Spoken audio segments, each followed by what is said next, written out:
ఇక్కడ ఒక విచిత్రమైన విషయం చెప్తా. నేను ఒక డిఎస్పీ గారు నేను కూడా చూసా. సతీష్ రెడ్డి గారు వెళ్ళి అడుగుతా ఉన్నాడు, ఏమండి మీరు దీని మీద యాక్షన్ తీసుకోరా అని. సతీష్ రెడ్డి గారు అదేవిధంగా ఎంపీ గారు వెళ్ళి అడిగితే ఆయన ఏం చెప్తాడని నాకు అర్థం కాలేదు. మేము యాక్షన్ తీసుకుంటామండి, ఎఫ్ఐఆర్ ప్రకారం చేస్తామని అనొచ్చు కదా. ఇంతకు ముందు ప్రభుత్వం కన్నా కూడా మెరుగైన శాంతి భద్రతలు ఇస్తాం. ఆ మాట ఏంటి? ఇంతకు ముందు ప్రభుత్వ సంగతి మీకెందుకు అంటే, are you politician? DSP is acting like a politician. అంతకుముందు ప్రభుత్వం కన్నా కూడా ఇప్పుడు మెరుగైనటువంటి లా అండ్ ఆర్డర్ను మేము మెయింటైన్ చేస్తామని పొలిటికల్ మాటలు మాట్లాడే స్థాయికి కాకి బట్టలు వేసుకున్నటువంటి పోలీసు అధికారులు ఎందుకు దిగజారిపోయారని నేను ఇక్కడ ప్రశ్నించదలుచుకున్నా. అంతేకాదు, కోయా ప్రవీణ్ కర్నూలు డిఐజీ గారు ఆయన ఏం మాట్లాడతాడండి?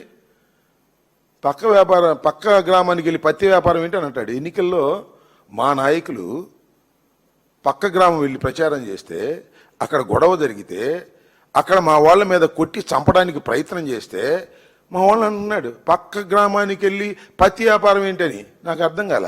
వైఎస్ఆర్ కాంగ్రెస్ పార్టీకి సంబంధించినటువంటి నాయకులు ఎన్నికలు జరుగుతున్నప్పుడు ఆ గ్రామానికి వెళ్ళి ప్రచారం చేస్తే తప్పెలా అవుతుందని అడుగుతా ఉన్నా.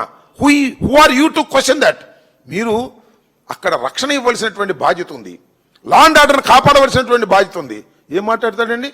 పక్క గ్రామానికి వెళ్ళి పత్తి వ్యాపారం చేస్తే ఇలాంటి సంఘటనలే జరుగుతాయి. ఒకటి. రెండోది ఏమంటాడు? అసలు తలకాయలు తెగిపడిపోయాయి, మేము ఉండబట్టి తలకాయలు పగిలే వరకు ఆపాము. అంటే ఏంటి నీ ఉద్దేశం? తలకాయలు పగిలే వరకు ఎలవ చేసి తలకాయలు లేపకోకుండా జాగ్రత్త చేశావా? ఇదేనా ఒక ఐపీఎస్ ఆఫీసర్ మాట్లాడవలసినటువంటి పని? ఇలాంటి తప్పుడు మాటలు మాట్లాడి చంద్రబాబు సంఖ కింద చేరి ఈ కోయా ప్రవీణ్ అనేటువంటి డిఐజీ ఐపీఎస్ ఆఫీసర్ ప్రవర్తిస్తూ ఉంటే ఇంకా లా అండ్ ఆర్డర్ ఏముంటుంది? మొత్తం పులివెందుల్లో తెలుగుదేశం పార్టీని గెలిపించి వైఎస్ఆర్ కాంగ్రెస్ పార్టీని ఓడించడానికి పోలీసులే బాధ్యత తీసుకున్నట్టుగా కనిపించడం లేదా అని అడుగుతా ఉన్నా.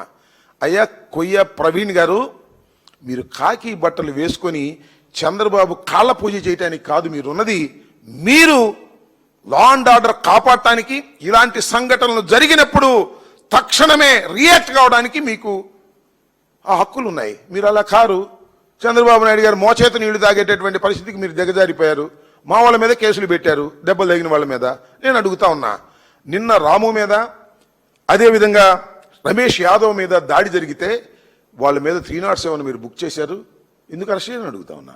అంటే ఎన్నికల దాకా అరెస్ట్ చేయరా? 12వ తారీఖు పోలింగ్ అయ్యేంత వరకు వాళ్ళకి రక్షణగా మీరు ఉండేటటువంటి పరిస్థితి చేస్తున్నారు.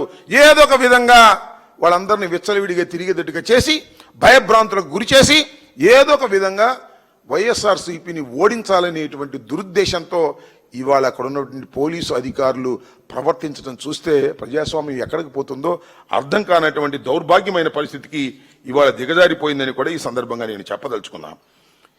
మా రాము మీద కేసు పెట్టారు, ఎస్సీ ఎస్టీ కేసు. ఎఫ్ఐఆర్ కూడా కనపడనీరు. ముందుకెళ్ళి కోర్టులో ఏమన్నా మేము తీసుకుంటామేమోనని. అంటే ఎన్నికల రోజు వీళ్ళందరినీ కూడా కట్ చేసి పారేయాలి, ఎన్నికల రోజు వీళ్ళందరినీ అరెస్ట్ చేసేయాలి, అరెస్ట్ చేసేసి పోలింగ్కి ఎవరికి వెళ్ళకోకుండా భయాందోళన గురి చేయాలి, కేవలం తెలుగుదేశం పార్టీ వాళ్ళు మాత్రమే వెళ్ళి ఓట్లు వేసుకోవాలి అనేటటువంటి ఒక ప్రక్రియని, ఒక ఎజెండాని చంద్రబాబు నాయుడు గారి ఆదేశాల మేరకు పోలీసు యంత్రాంగం పనిచేస్తున్నది.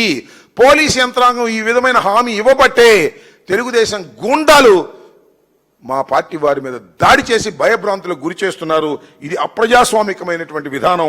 దీన్ని ప్రజలు గమనించాలని, ఇప్పటికైనా పోలీసు యంత్రాంగం సరైనటువంటి పద్ధతుల్లో వ్యవహరించి జడ్పీటీసీ ఎన్నికల్ని సక్రమంగా జరిగే విధంగా చేయవలసినటువంటి బాధ్యత ఎలక్షన్ కమిషన్కి, పోలీసు యంత్రాంగానికి ఉన్నదని ఈ సందర్భంగా చెప్పదలుచుకున్నాం.